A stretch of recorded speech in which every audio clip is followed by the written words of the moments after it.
예, 여러분 반갑습니다. 자, 촥! 어반입니다.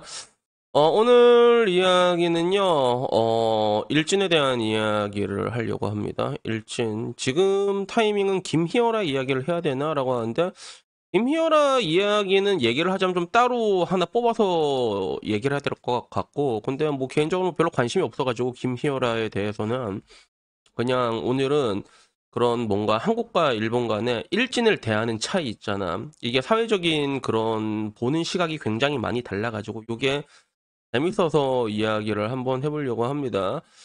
우선은 기본적으로 지금 한국에서는 뭐 연예인들 학폭이 아직까지도 핫하게 떠오르고 있잖아. 그래서 뭐 가장 최근에는 김희어러가 있고 그전에는 르세라핌 가라미 사건이 있었죠. 그리고 그거 말고도 뭐 짜잘하게 뭐만 하면 전부 다 학폭이라고 사건들이 엄청 일어났는데 뭐 이런 일진 논란은 사실 한국에서만 있는 일은 아니야. 일본에서도 지나간 과거가 발목을 붙잡는 일이 벌어져요. 근데 문제는 이게 벌어졌을 때 한국과 일본의 그런 여론이나 대중들이 바라보는 시선이 굉장히 첨예하게 다른 부분들이 있다는 거죠. 그래서 이게 재밌어서 이야기를 한번 해보려고 합니다. 우선은 그 일본은 좀 희한한 게 보통 연예인 구조 자체가 일진들이 많을 수밖에 없는 그런 생리거든. 좀 끼가 많고 나대고 이런 애들이 연예인이 될 수밖에 없잖아. 그러다 보면 보통 조용히 있는 애들보다는 활동적인 애들이 되다 보니까 아무래도 뭐 일진들이 연예인들을 많을 수밖에 없는 그런 구조적인 문제가 나는 있다고 보고 있거든. 근데 일본 같은 경우는 되게 신기한 게 아나운서들이 사건 사고를 굉장히 많이 쳐. 아나운서들이. 그래서 일본 아나운서 중에서 뭐 일전에도 말했지만 뭐 불륜부터 시작해서 엄청 많았는데 이 중에서 진짜 유명한 또 아나운서가 한 명 있었거든. 일진의 호빠한테 빠져가지고 막 진짜 돈 바치고 그리고 걔 때문에 가출하고 동거까지 했던 그런 과거가 있는 카토 아야코라는 일본의 아나운서가 있어. 그래서 보면 생긴 거는 좀 제가 좋아하는 스타일이에요. 약간 눈이 좀 순하게 생기고 억울하게 생긴 느낌이지. 그런 느낌인데 나는 근데 이런 관상을 좀 좋아하거든. 근데 내 경험상 오히려 저렇게 순해 보이는 얼굴이 있잖아. 독한 애들이 훨씬 많잖아. 왜 그런지 모르겠는데.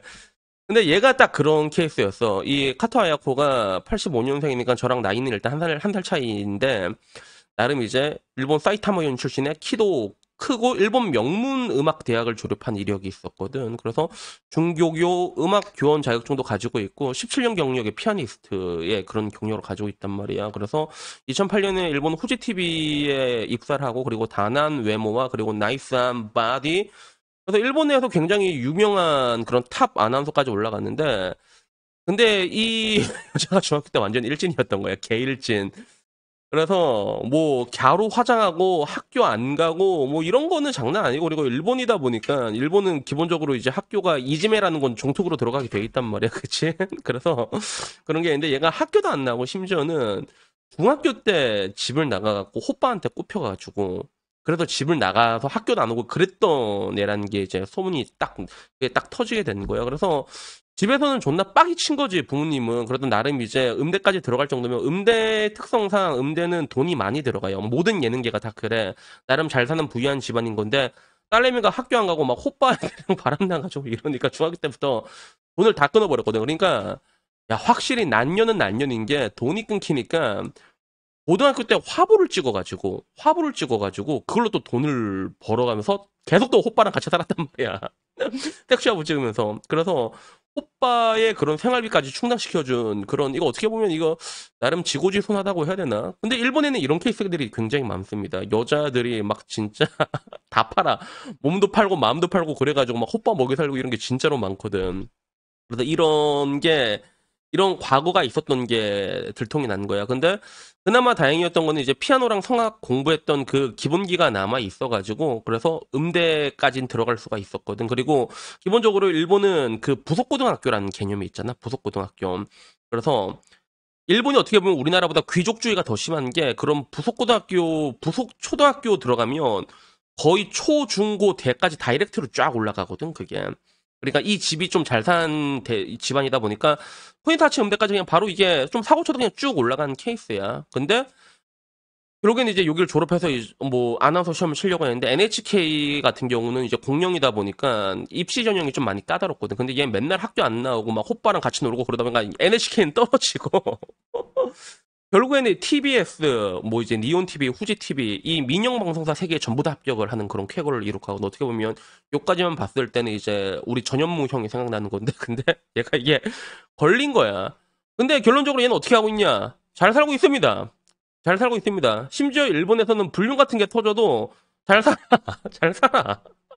활동 잘해. 약간 강등되는 개념은 있는데 근데도 잘 산다니까 실질적으로. 잘 살고 그리고 들리는 얘기 들으면 그때 이게 올라오면서 후지는 퇴사하고 프리 아나운서를 하면서 그리고 연매출 2조 기업 CEO랑 결혼을 했다고 하더라고.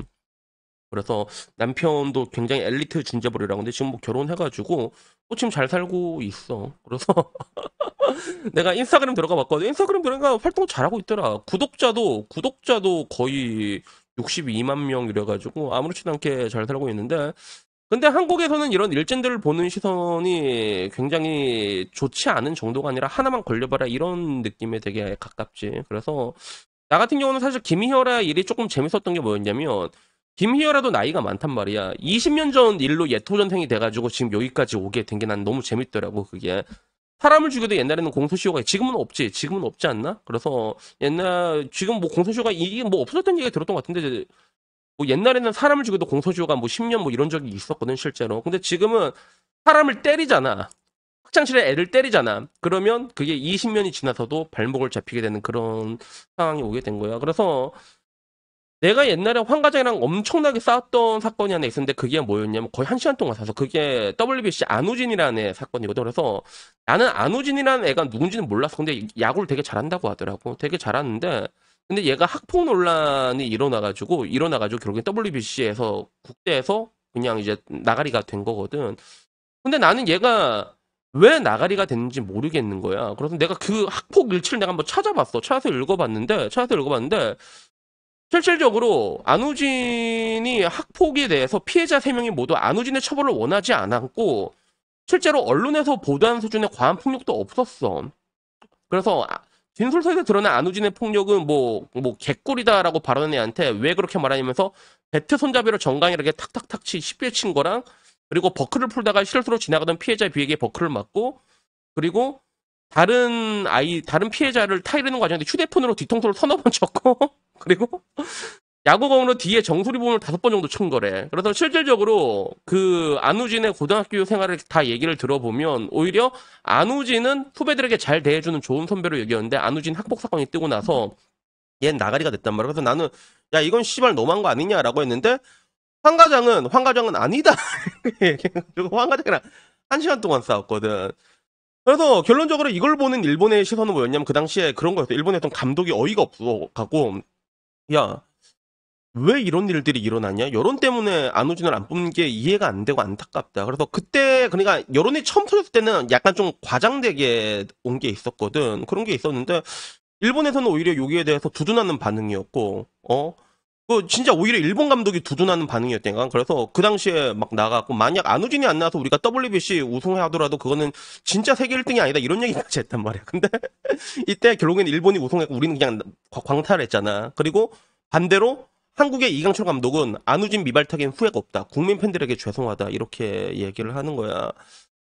그래서 이렇게 넓은 간극, 일진들에 대해서도 오히려 일본은 조금 더 미화하는 그런 부분들도 나오긴 하거든. 근데 여기에 대해서 저는 어떤 생각이냐면 진짜 인간 같지 않은 새끼들이 있단 말이야. 옛날에 뭐 학폭 같은 거 있어도 옛날에 그 삐리뽐 빼리뽐 노래 불렀던 것 중에 열혈광우라는 애가 있어. 걔는 인간 같지 않아. 그러니까 그런 애들 매장시키는 건 누가 뭐라고 하냐. 근데 요즘은 뭐만 하면 전부 다 끌어내리자라는 그런 분위기야. 그래서 내가 옛날에 르세라핌 가람이 카바쳤다가 또 욕을 개같이 얻어먹은 적이 있거든, 그때. 그래서 나는 그때 말했던 게, 기본적으로 사회라는 구성, 그러니까 그 공동체 자체가 하나의 정글 같은 요소가 있단 말이야. 그리고 그런 환경이 인간을 강하게 성장을 시키고 그런 것들이 완벽하게 없어질 수가 없어. 그러니까 그 가운데서 그 정도라는 게 정말로 심각하게 지나친 수준이 아니면 그걸 막아서도 안 되고 그건 하나의 자연의 생태라고 난 생각을 했거든. 이렇게 얘기하고 가람이가 그때 애들을 다구를 놓은 게 맞단 말이야. 근데 왜 다구를 놨냐면 가람이 친구 옷 갈아입는 걸 어떤 여자애가 그거 지가 사진 찍어서 인스타에 올린 거야. 그래서 그거 인스타 속옷 차림으로 올려가지고 그걸로 이제 다구를 놨단 말이야. 그래서 야, 저 정도면 다구리 놀 수 있는 거 아니냐, 나는. 그렇게 얘기했는데 결국엔 가람이는 이제 잘렸단 말이야. 나가리 됐잖아. 그래서 난 지금 와서 보면 뭐 그 뒤로도 가람이 사건이 뭐 얼마나 더 있는지 모르겠지만 근데 내가 지금 와서 느끼는 거는 어떻게 보면 지금 여론은 뭐 하나만 걸면 정말로 물어뜯고 죽여라 이런 건 내 유튜브에서도 그래. 내가 뭐 하나 입맛에 안 맞는 얘기를 하잖아. 그러면 물어뜯고 죽이려고 이런 놈으로 오질나게 많거든. 근데 내가 느끼기에는 지금 대한민국이 이렇게 각박해진 게 그런 애들이 일당백이란 말이야. 여론전을 할 때. 혼자서 막 덧글 100개씩 쓰고 이러거든, 진짜. 그런 애들이 여론을 지배하게 되다 보니까 걔네들의 힘이 강해진 거야. 그래서 내가 그걸 보고 느낀 게, 야, 쟤네들은 분명히 뭔가 억하심정이 있었겠구나라는 생각, 한편으로는 짠한 마음이 있지. 근데 문제는 한편으로는 저렇게까지 독하게 구는 애들을 보면 제가 만약에 어렸을 때 힘이 있었으면 더하면 더했지 덜하진 않았을 것 같은데. 그런 생각이 들더라고. 그래서 제가 항상 하는 말 있잖아요. 지금 우리 사회에는 관대함이란 게 필요하다라는 얘기를 제가 진짜 자주 하는 게 왜 그러냐면 지금 대한민국 분위기가 완전히 마탱이가 가버린 거야. 이미 자정작용이란 것조차도 사라져버렸고 그러니까 사람들이 이성으로 생각할지 모르고 감성적으로 생각을 한단 말이야. 그러니까 예를 들어 안호진 학폭이 터졌다 그러면 이게 어느 정도 심각한 일인가? 이걸 먼저 찾아봐야 되는데 그걸 찾아보지 않아. 야, 학폭이라고. 야, 쟤 죽여야 된다. 이런 식이란 말이야. 지금 대한민국 구조가 그래. 근데 문제는 이게 내가 항상 말하지 징후라는 거는 연쇄적으로 돈다고. 진짜 평등하게 돌아가게 돼 있다고. 그래서 미국을 보면 미국은 편하잖아. 근데 서로가 서로한테 편해요, 그게. 서로가 서로한테 편단 말이야. 직원이랑 사장 간에도 어느 정도 편한 것들도 있고, 그리고 물론 조직으로 들어가면 디테일하게 얘기하면 다른 부분들이 있지만, 근데 전반적으로 우리가 뭐 객장을 가든 어디를 가든 손님이랑 고객으로 만나도 되게 편하잖아. 그리고 일본 같은 경우에는 또 서로 친절하단 말이야, 일본에는. 그러니까 일본 사람도 우리가 친절하다고 느끼지만 걔네들은 서로 그래요. 서로 예, 아리가또 고자마 서로 아리가또 막 서로 이래. 서로 존중한단 말이야. 그래서 오히려 한국 사람들이 입맛을 왜 이렇게 친절하노? 그래서 오케이 이렇게 하잖아. 그러면 그건 되게 거만한 인상을 줘요. 실제로 일본 사람한테는 나는 이렇게 이런데 저 새끼는 왜 안 하지? 이런 거란 말이야. 그러니까 결국에는 똑같은 가치로 이렇게 돌아가고 있는 건데 한국은 이게 지금 어떻게 돌아가고 있냐면 서로 지랄을 해야 된다라는 그 분위기가 지금 팽배해진 것 같아. 그러니까 뭐 하나만 걸리면 죽을 때까지 패자 이런 주의가 있다 보니까 지금 와서는 야 사과해도 안 된다. 사과하면 절대로 안 된다. 이런 얘기까지 나오게 된 거잖아. 그러니까 뭐 하나 걸리면 그래 죽을 때까지 패도 된다는 거지. 그리고 그런 행동 자체를 굉장히 뭔가 자기가 현명하다고 생각하는 그런 희한한 착각에 빠져 있어가지고 내가 늘상 말하는 이 흑사병의 근원은 다 이런 식으로 이제 연쇄적으로 돌고 돈다는 거지. 그래서 뭐 저는 뭐 결론적으로 그런 관대함이라는 게 지금 이제 대한민국 사회엔 좀 필요하다고 생각을 해. 근데 문제는 너무 늦었다는 거지. 문제는 너무 늦었다는 거야. 그래서 오히려 일본 같은 경우는 그런 학폭이나 일진들 되게 많거든요. 그래서 뭐 히로스를 요코나 뭐 연예인들 엄청 많아. 그런 애들. 뭐 어느 나라나 다 똑같겠지. 근데 그런 것들이 진짜 뭐 그런 악질적인 것만 아니면 오히려 포장이 된단 말이야. 그런 뭔가 성공기처럼 이게 되는 그런 것들. 그래서 거기까지 나도 이해가 되진 않는데 근데 한국은 그렇지 않더라도 뭔가 사건이 있으면 그 사건에 대해서 우리가 냉정하게 바라봐야 되는데 근데 애초에 사람들이 이제 그거에 관심이 없어. 이 사태에 대해서 이게 어떻게 벌어진 거지에 대해서 관심이 없고 그냥 뭐 털어지면 그냥 일단은 저놈을 죽이자 끌어내리자 이런 식으로 지금 이미 변해버린 거지. 근데 문제는 이게 왜 안 좋냐면 아까 말했잖아. 공평하다고 돌고 돈다고 여러분들이 타인에게 관대하지 못한 만큼 그건 여러분에게 고스란히 돌아가게 돼 있거든. 그래서 더 무서운 건 그거야. 더 웃긴 건 뭐냐면 이 모든 게 어떤 이름으로 오는 줄 아세요? 방금 전 말했던 그 진짜 뭐 하나만 걸려봐라 끌어내려지 죽여버려지 이게 사랑과 정의의 이름으로 다가오고 있습니다. 지금 대한민국에서는 항상 사랑과 정의의 이름으로 끌어내리잖아. 그치? 그러니까 내가 늘상 얘기하는 게 대한민국 PC로 망하는 최초의 국가가 될 거다라고 얘기하는 게 다 요거랑도 관계된 부분이야. 그래서 여튼간에 오늘은 요거 보고 좀 오늘도 뭐 내가 얘기하는 방식에 대해서 뭐 물론 또 오늘도 누군가는 또 지랄을 알질 틀 거라고 생각하는데 근데 저는 뭐 이게 항상 이 부분에 대해 가지고 사회적으로 좀 이렇게 뭔가 좀 환기가 돼야 된다라고 생각하는 사람이거든. 물론 내가 이렇게 얘기한다고 해서 환기가 되진 않겠지. 이미 뭐 흑사병이 다 퍼질 대로 퍼져가지고 내가 뭐 백날 이렇게 얘기하면 뭐 할 거야. 공중파에서 더 짱나는 거 틀어버리는데 그지? 그렇긴 하지만 근데 여기에 대해서 우리가 좀 소신대로 얘기할 수 있는 사람이 한 명, 두 명, 세 명, 네 명 많아져야 되는 게 아닌가. 뭐 그런 생각이 들어가지고 오늘은 이 얘기를 한번 해봤습니다. 그래서 여튼간에 뭐 오늘 이야기는 여기까지고요. 아무쪼록 여러분들은 우리가 요새는 사람들이 관대하면 자기가 손해보는 거라고 생각을 하는 그런 세상이 왔단 말이야. 근데 내가 살아보니까 너무 손해보는 거는 손해보는 게 많은데 근데 사람이 적당히 손해보는 거는 그게 그렇게 또 크게 손해보는 건 아닌 것 같아. 내가 살아보니까. 그래서 여튼간에 여러분들은 타인에게 조금 더 관대한 사람이 되셨으면 좋겠습니다. 여튼 뭐 오늘 이야기는요 여기까지고요. 다음에는요 조금 더 재밌는 이야기로 찾아뵙도록 하겠고 마지막은 우리 복돌이의 섹시 웨이브로 뽀잉 뽀잉 마치도록 하겠습니다. 이상입니다. 감사합니다. 야옹 차